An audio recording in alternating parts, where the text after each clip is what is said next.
El viejo murió, lárgate. Mis padres me expulsaron tras cuidar 3 años al abuelo enfermo mientras ellos viajaban con su herencia. Los desalojé en plena fiesta frente a 40 invitados. Hoy comparten cuarto en el asilo donde querían encerrarlo. El viejo ya murió. Dile a la inútil que se largue. El mensaje llegó justo cuando iba a avisarles. Mi abuelo había dejado de respirar a las 11:47 de la noche. A las 11:52, mi celular vibró con eso. Mi madre lo había mandado al grupo familiar por error. Se había equivocado de chat. Quería mandárselo a mi padre en privado. 23 personas lo leyeron. Nadie respondió. Vi los 3 puntos de escribiendo aparecer. Mis tíos. Mis primos. Todos leyeron el mensaje. Los puntos desaparecieron uno por uno. Silencio cómplice de toda la familia. 3 años cuidándolo.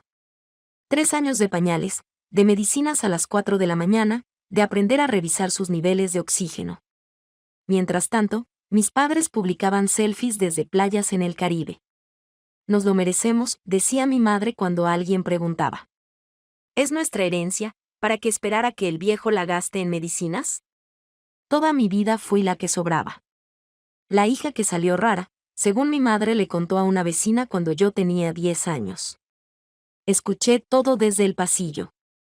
Mi hermana era la bonita, la de las fotos, la del spa y los viajes. Yo era la que heredaba su ropa vieja. Solo mi abuelo me veía. Cuando mi padre me olvidó en la escuela a los 8 años, fue él quien caminó 40 minutos con su bastón para recogerme.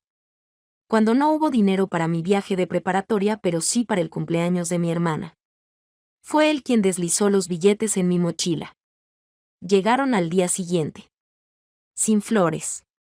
Sin luto. Con un agente inmobiliario. Mi padre me dio 3 bolsas negras de basura. Tienes hasta el viernes. No te lleves nada que no sea tuyo. Mi madre sonrió desde la puerta. Sabía que no darías problemas. Siempre fuiste la tranquila. Apreté la foto de mi abuelo contra mi pecho. Ellos no tenían idea de lo que ese viejo senil había planeado. Salí de esa casa con mis 3 bolsas de basura y una sonrisa que ninguno de ellos entendió. Porque lo que mis padres no sabían, lo que nadie sabía, es que mi abuelo llevaba 3 años esperando exactamente este momento.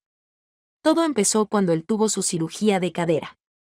Me llamó desde el hospital con una urgencia que no le conocía. Necesito que vengas, mija. Ya. Cuando llegué, lo encontré en la cama con los ojos cerrados, conectado a monitores, aparentemente sedado. Mis padres estaban ahí, pero no mirándolo a él. Mi padre tenía el celular del abuelo en la mano. Pásame su huella para entrar al banco, le dijo a mi madre. Rápido, antes de que llegue la enfermera, se rió ella. Usaron el dedo de mi abuelo mientras él dormía. La notificación sonó segundos después. $8,000 transferidos a la cuenta de mi padre. Para los gastos médicos, dijo él guardándose el teléfono. Esa noche, cuando mis padres se fueron al hotel porque el hospital es muy incómodo, me quedé sola con mi abuelo. Y entonces abrió los ojos. Escuché todo. Mi hija. Su voz era firme, nada de confusión. Necesito que seas mi testigo. No estaba senil. Nunca lo estuvo. Me explicó el plan esa misma noche. Fingiría demencia para que mis padres hablaran con libertad. Yo documentaría cada robo, cada insulto, cada firma que le sacaran cuando creyeran que estaba confundido. Tenía una libreta donde ya llevaba la cuenta de los préstamos que nunca devolvieron, las transferencias de emergencia, las joyas de mi abuela que desaparecieron pieza por pieza. El abuelo tenía una cuenta de ahorro separada que mis padres nunca encontraron. De ahí salía lo de sus medicinas. Los pañales, el oxígeno. Dinero que él había guardado durante décadas precisamente porque no confiaba en sus hijos. Lo que ellos me roban es lo que yo les dejo robar, me explicó una noche. Lo importante está donde no pueden tocarlo. ¿Por qué no los denuncias?, le pregunté. Porque quiero que se hundan solos, mija. Y quiero que tú estés ahí para verlo. Durante los siguientes 3 años, grabé todo. Cada visita de 40 minutos entre vuelos. Cada conversación donde hablaban de él como si fuera un mueble. Unas semanas después de la cirugía, mientras mi abuelo dormía en el sillón, mi madre dijo las palabras que sellaron su destino: deberíamos meterlo en San Judas y ya. Ahí lo cuidan y nosotros seguimos con nuestra vida. Mi abuelo no movió ni un músculo. Pero yo vi cómo apretaba la cobija con los dedos. Archivó ese nombre en su memoria. San Judas. Hace 14 meses, mis padres vinieron de visita antes de su crucero por el Caribe. 40 minutos exactos entre el aeropuerto y el Louvre. Es nuestra herencia, decía mi madre revisando folletos de excursiones. Mejor disfrutarla ahora que esperar a que el viejo la gaste en medicinas. Mi abuelo babeaba mirando al techo. En cuanto se fueron, se limpió con el dorso de la mano y me miró. ¿Grabaste? Todo. Llama al notario Fernández. Es hora. Una semana después, sentados en la oficina del notario, mi abuelo me vendió la casa por $1. Escritura legal. Firmada, notariada. La propiedad era mía desde ese día, aunque nadie más lo supiera. Cuando me muera, me dijo esa noche, van a tratarte como basura. Van a echarte como si no existieras. Déjalos. Déjalos que crean que ganaron. Y cuando estén más confiados, cuando hayan invertido hasta el último peso en lo que creen que es suyo, ahí vas a aparecer. Me hizo prometerle algo antes de morir. Tomó mi mano con una fuerza que no debería tener un hombre tan débil y me dijo: nunca dejes que nadie te trate como ellos me trataron a mí. Lo prometí. Ahora estaba en un motel barato con 3 bolsas de basura, viendo cómo se cumplía cada palabra que mi abuelo había predicho. La primera semana, mis padres contrataron un arquitecto. Iban a remodelar su casa. Piscina nueva, cocina de mármol italiano, pisos importados. Vi las fotos en Facebook porque mi madre no se molestó en bloquearme. ¿No deberíamos verificar lo de la herencia con un abogado?, preguntó alguien en los comentarios. Mi padre respondió: ¿para qué gastar en abogados? Somos los únicos hijos, la casa es nuestra automáticamente. Firmaron un crédito personal de $40,000 para la remodelación. Ni siquiera verificaron las escrituras. Mi padre usó documentos viejos del abuelo como respaldo, y el banco, viendo su historial crediticio. Aprobó todo sin hacer preguntas. $40,000 para mejorar mi casa. La tercera semana empezó la campaña de difamación. Mi madre publicó en Facebook: es triste ver cómo algunos hijos se aprovechan de los ancianos. Desaparecieron medicamentos y dinero. Gracias a Dios llegamos a tiempo. Los likes aparecieron como moscas. Mis tíos. Mis primos. La misma familia que no respondió cuando mi madre me llamó inútil en el grupo. Mi hermana comentó: siempre supe que algo andaba mal con ella. 3 años sin visitarlo. Ni una sola vez. Y ahora siempre supo. Mi primo me llamó la 4ª semana. ¿Es verdad que le robaste al abuelo? Pronto van a saber la verdad, le dije. Y colgué. A la 6ª semana, mi madre subió fotos de la cocina nueva. Bendecida y afortunada, decía el caption. 63 likes. A la 7ª semana, publicó la invitación a la fiesta de inauguración. Evento público. 40 invitados confirmados. Lo mejor de la colonia iba a celebrar en mi casa. Fue entonces cuando llamé al notario Fernández. Todo está en regla y me confirmó. La venta se registró hace 14 meses. Sus padres son técnicamente ocupantes ilegales. Puedo tener la orden de desalojo lista para cuando usted diga. Esa noche entré a la nube donde guardábamos las grabaciones. 3 años de evidencia. Pero había un archivo que no había abierto todavía, el video que mi abuelo grabó una semana antes de morir. Le di play. Hijo, nuera, empezaba. Mirando directo a la cámara. Si están viendo esto, es porque hicieron exactamente lo que esperaba. Sé que me robaron. Sé que me llamaban carga. Sé que querían meterme en San Judas. Escuché todo. Solo que era más útil hacerme el muerto en vida y dejar que ustedes solitos se enterraran. El video duraba 3 minutos. Cada palabra era un clavo en el ataúd de mis padres. A la 8ª semana, fui a una tienda de segunda mano y compré un traje. Nada extravagante, pero decente. Preparé un sobre con la escritura original de la casa. Alquilé un proyector portátil y cargué el video de mi abuelo en una USB. La fiesta era en 5 días. 40 invitados. La familia completa que me había dado la espalda. Los amigos que compartieron los posts de mi madre. Todos iban a estar ahí cuando les mostrara la verdad. Miré la foto de mi abuelo que había rescatado en mis 3 bolsas de basura. Ya casi, abuelo, susurré. Ya casi. El día de la fiesta amaneció perfecto. Sol brillante. Ni una nube. Como si el universo quisiera asegurarse de que todos los invitados llegaran puntuales a presenciar el espectáculo. Estacioné a 2 cuadras de la casa y caminé despacio, dándome tiempo para observar. Desde afuera se escuchaba la música en vivo. Un trío de cuerdas, nada menos. Mi madre siempre quiso aparentar más de lo que tenía. Llevaba el sobre con la escritura en una mano y una mochila pequeña en la otra. Adentro, el proyector, la USB, y la foto de mi abuelo que rescaté en mis 3 bolsas de basura. Nadie iba a notar nada raro. Era solo una mochila. Cuando entré al jardín, casi no reconocí el lugar. 40 invitados fácil. Todos de vestido y traje. Meseros de guante blanco circulando con charolas de canapés. La piscina nueva brillaba bajo el sol como una joya obscena. La cocina de mármol italiano se veía a través de los ventanales. $40,000 de remodelación. $40,000 invertidos en mi casa. Mi madre estaba en su elemento, pavoneándose entre los invitados como si fuera la reina de la colonia. Cada 2 minutos señalaba algo nuevo. ¿Ya vieron los acabados? El arquitecto dijo que es mármol de Carrara. La piscina tiene sistema de calefacción. Mi padre sostenía una copa de champaña junto a la piscina, recibiendo palmadas en la espalda.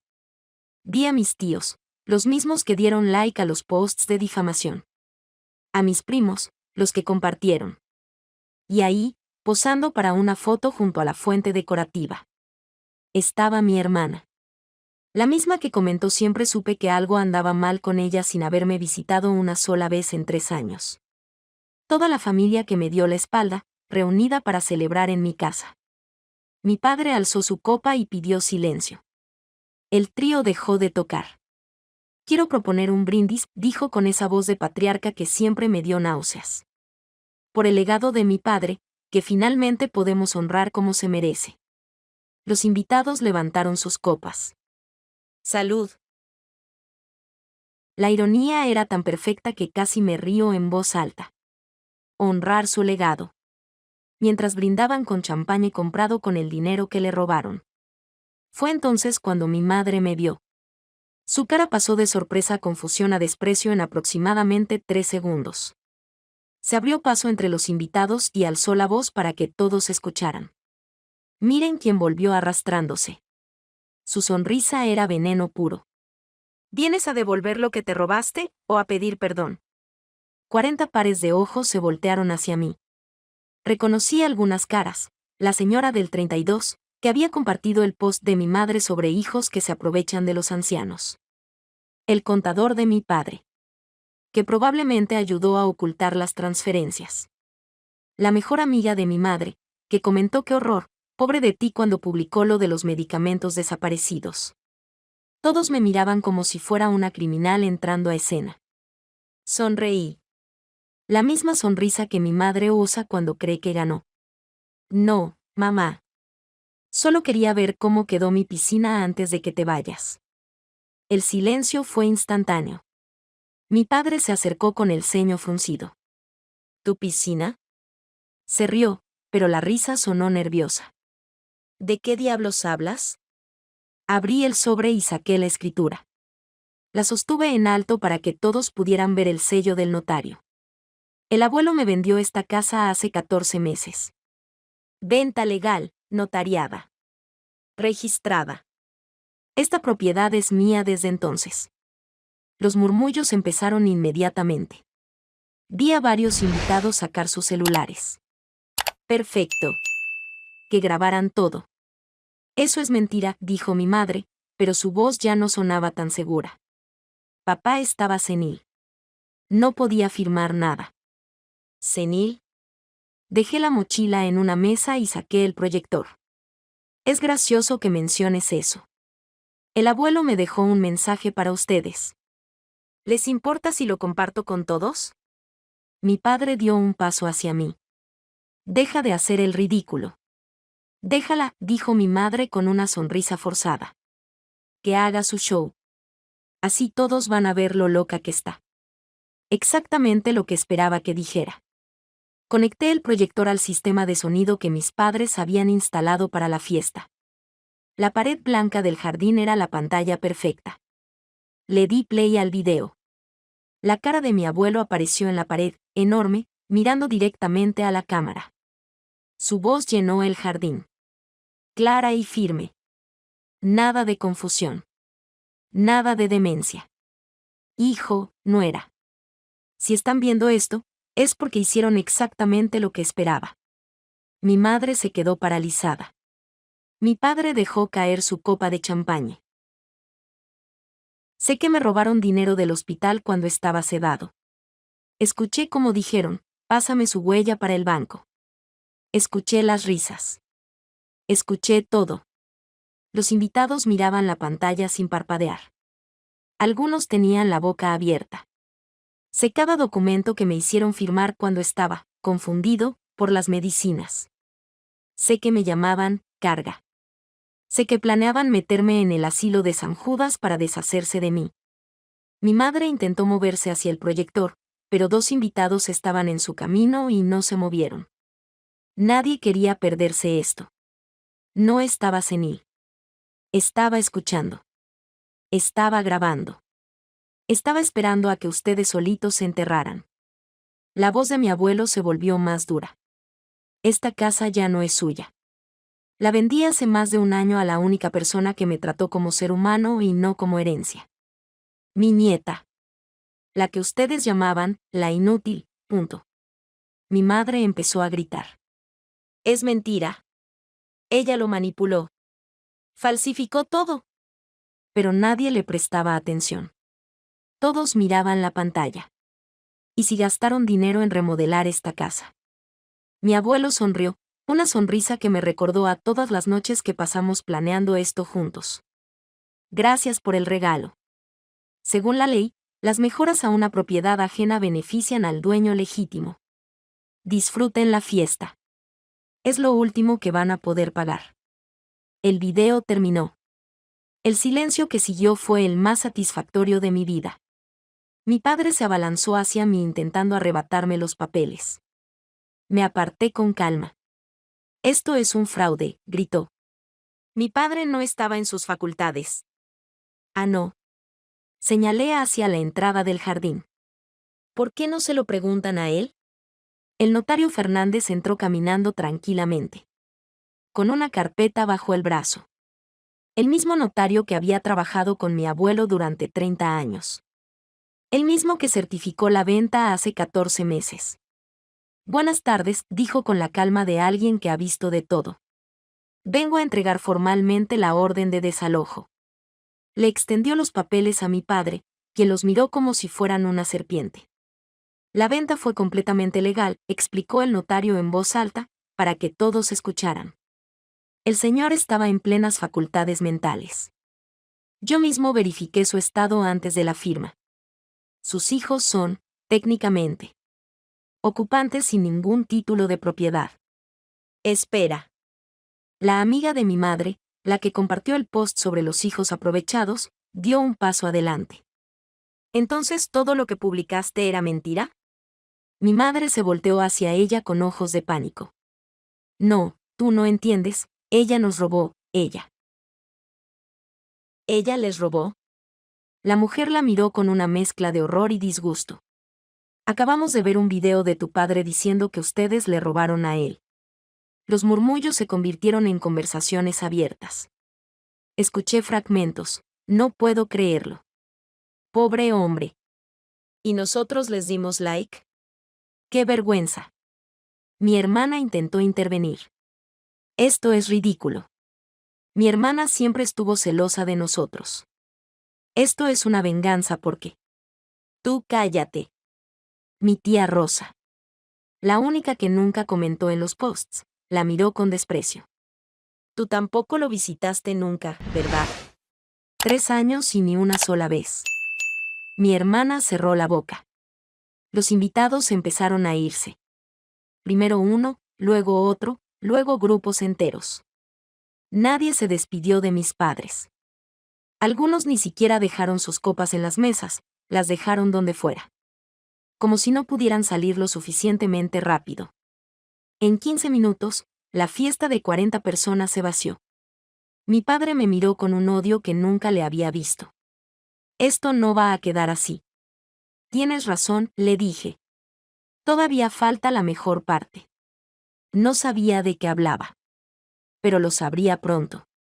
El notario me entregó una copia de los documentos. Todo está en orden. Legalmente pueden quedarse hasta que un juez formalice el desalojo, pero dado que no tienen ningún documento de propiedad. Se encogió de hombros. Mi recomendación es que busquen otro lugar donde quedarse.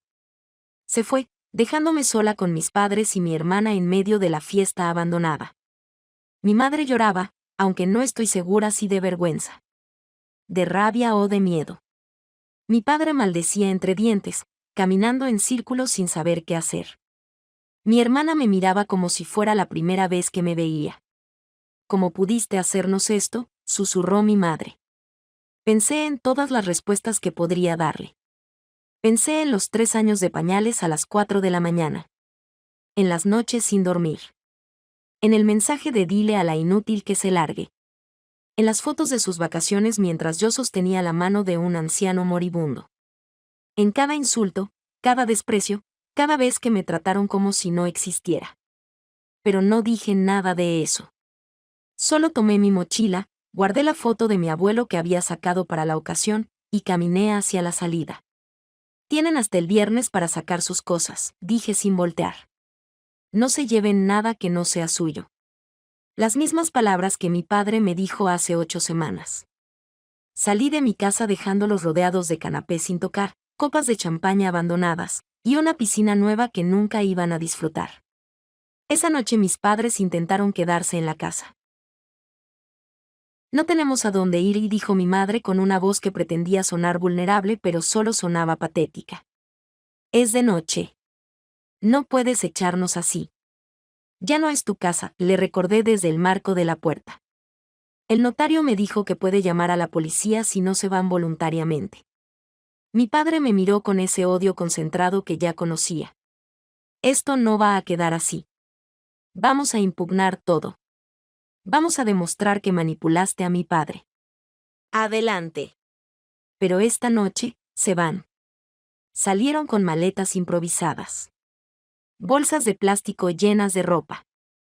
Los vi desde la ventana subirse al auto y estacionarse justo enfrente de la casa. Iban a pasar la noche ahí, mirando la propiedad que creían suya. Cerré las cortinas y dormí mejor de lo que había dormido en 3 años. Al día siguiente empezaron las llamadas. Mi madre contactó a cada familiar que conocía buscando dónde quedarse.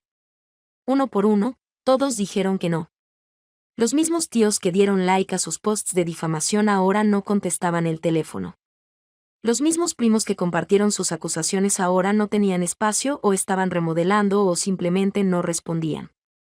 Nadie quiere recibir en su casa a alguien que acaba de ser expuesto como ladrón frente a 40 testigos. Lograron pagar 3 noches de hotel con lo poco que les quedaba en efectivo. Al 4.º día, el banco llamó. El crédito de $40,000 que pidieron para la remodelación empezaba a generar intereses.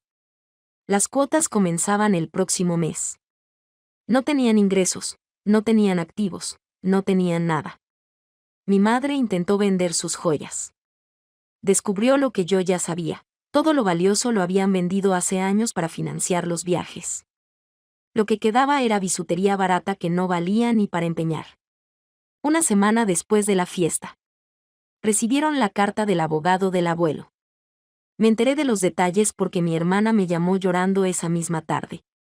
Según ella, mis padres abrieron el sobre con manos temblorosas, esperando algún milagro. Lo que encontraron fue el fideicomiso de manutención vitalicia. $2,000 mensuales para cada uno. Suficiente para vivir. Suficiente para comer. Pero con una condición. El señor fue muy específico, les explicó el abogado. Dejó prepagada a perpetuidad una habitación. El fideicomiso solo se activa si aceptan vivir ahí. Si no aceptan, no hay dinero. Ni un centavo. Mi padre exigió saber la dirección. El abogado les entregó un papel. Habitación 12, Asilo Municipal San Judas. Mi madre reconoció el nombre inmediatamente. Era el mismo asilo con olor a cloro y comida aguada que ella había sugerido para deshacerse del abuelo 3 años antes. Deberíamos meterlo en San Judas y ya. Ahí lo cuidan y nosotros seguimos con nuestra vida. El abuelo había escuchado. El abuelo había recordado. Y el abuelo había planeado esto con una precisión que todavía me quita el aliento.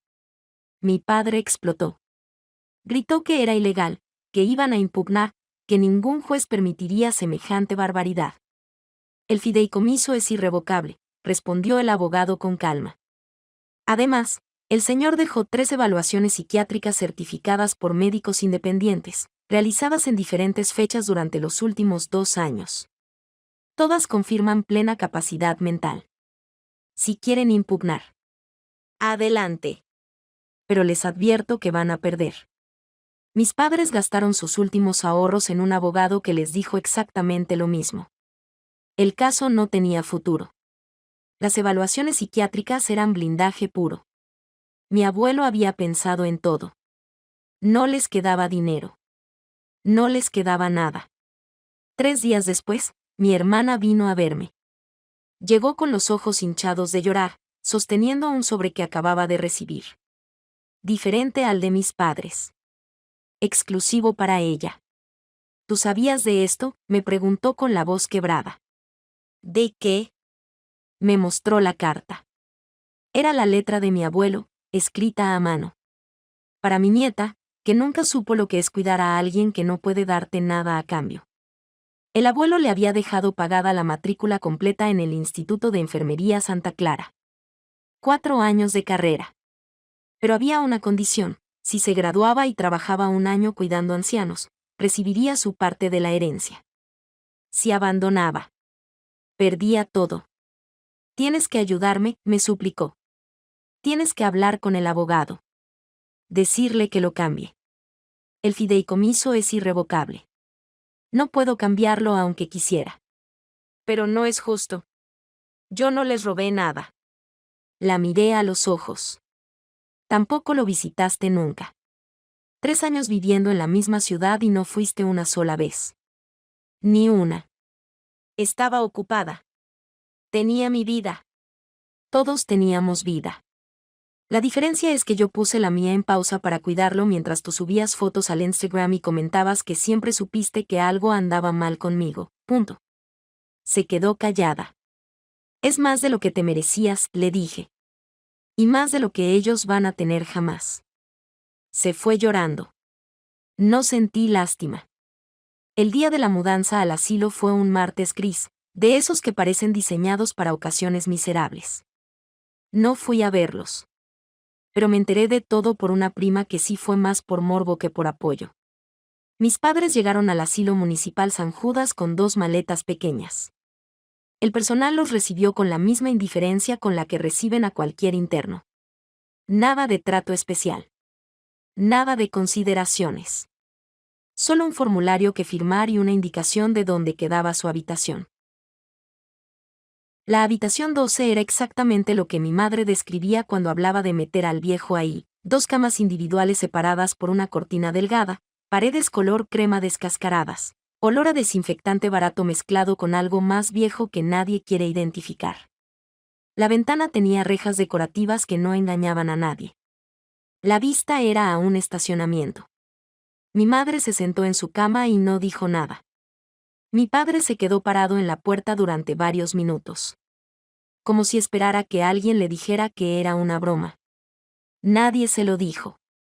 A las 6 de la tarde, una enfermera les trajo la cena de bienvenida, gelatina sin sabor, sopa aguada, pan duro. Exactamente lo que mi abuelo hubiera comido cada día si ellos se hubieran salido con la suya. La ironía era tan perfecta que parecía ficción. Pero no lo era. Esa noche, sola en mi casa con su piscina nueva y su cocina de mármol, saqué la foto de mi abuelo que había cargado en mi mochila el día de la fiesta. Lo hicimos. Abuelo, susurré. Tal como lo planeaste. En algún lugar de la habitación 12 del asilo San Judas, mis padres empezaban a entender lo que significaba ser tratado como una carga. Y mi hermana, en algún departamento de la ciudad, empezaba a estudiar lo que significaba cuidar a alguien que no puede darte nada a cambio. Justicia poética, le dicen algunos. Yo le digo, la herencia del abuelo. 3 meses después. La casa ya no huele a pintura nueva. Huele a silencio. Vivo sola en una propiedad con piscina climatizada y cocina de mármol italiano. Cada mañana camino por pasillos demasiado largos para una sola persona. Cada noche a las 3 de la mañana despierto por costumbre, lista para checar si el abuelo respira, antes de recordar que ya no hay nadie a quien cuidar. Encontré su copa de whisky en un cajón hace unas semanas. La limpié y la puse en la repisa principal del comedor. A veces le sirvo un trago y brindo sola. Tengo 28 años y un hueco de 3 años en mi currículum. Pero la semana pasada retomé la universidad, clases nocturnas para terminar lo que dejé pendiente. Y hace un mes conseguí trabajo en una clínica, medio tiempo, nada glamoroso. Mis amigos de la universidad ya tienen carreras completas. Departamentos, vidas armadas. Yo apenas estoy reconstruyendo la mía. Pero al menos ahora es mi vida, en mi casa, con mis decisiones. El eco de mis propios pasos ya no se siente tan vacío. La familia extendida ahora me trata con un respeto cauteloso que me da risa. Los mismos tíos que dieron like a los posts de mi madre ahora actúan como si esas publicaciones nunca hubieran existido. Los borré a todos de mis redes sin decir una palabra. No hubo confrontación. Solo silencio permanente. Fui al asilo una tarde, hace 2 semanas. No entré. Solo observé por la ventana. Mis padres estaban sentados en camas separadas, sin hablarse. La televisión pasaba un programa de concursos que nadie miraba. Mi madre tenía la mirada perdida en la ventana con rejas. Mi padre pelaba una naranja con manos temblorosas. Más lento de lo que debería para un hombre de su edad. Han envejecido años en semanas. No sentí triunfo. Solo una calma extraña y definitiva. Me fui sin que me vieran. No había nada más que decir. Mi hermana empezó sus prácticas de enfermería el mes pasado. El destino tiene un sentido del humor retorcido. De todos los asilos de la ciudad donde podían mandarla a hacer prácticas, le tocó San Judas. Cuando me enteré, casi me río. El abuelo no pudo haber planeado eso. Algunas cosas simplemente pasan. Me enteré por una prima que ahora sí me habla. Mi hermana entra a la habitación 12 cada noche con bandejas de cena. Mis padres no la miran. Ella no les habla más de lo necesario. Cuando termina, sale al pasillo, se recarga en la pared, respira hondo. Y sigue con su turno. No tiene otra opción si quiere su herencia. Ayer, sentada junto a la piscina al atardecer, serví whisky en la copa del abuelo. El sol se hundía detrás de los árboles y el agua brillaba como oro líquido. Por ti, abuelo, susurré alzando la copa hacia el cielo. Recordé su última noche. Cómo me apretó la mano con una fuerza que no debería tener un hombre tan débil. Prométeme que nunca vas a dejar que nadie te trate como ellos me trataron a mí. Lo prometí. Y cumplí. La casa es mía. Mi nombre está limpio. Mis padres están exactamente donde querían ponerlo a él, comiendo la misma gelatina sin sabor que le hubieran dado.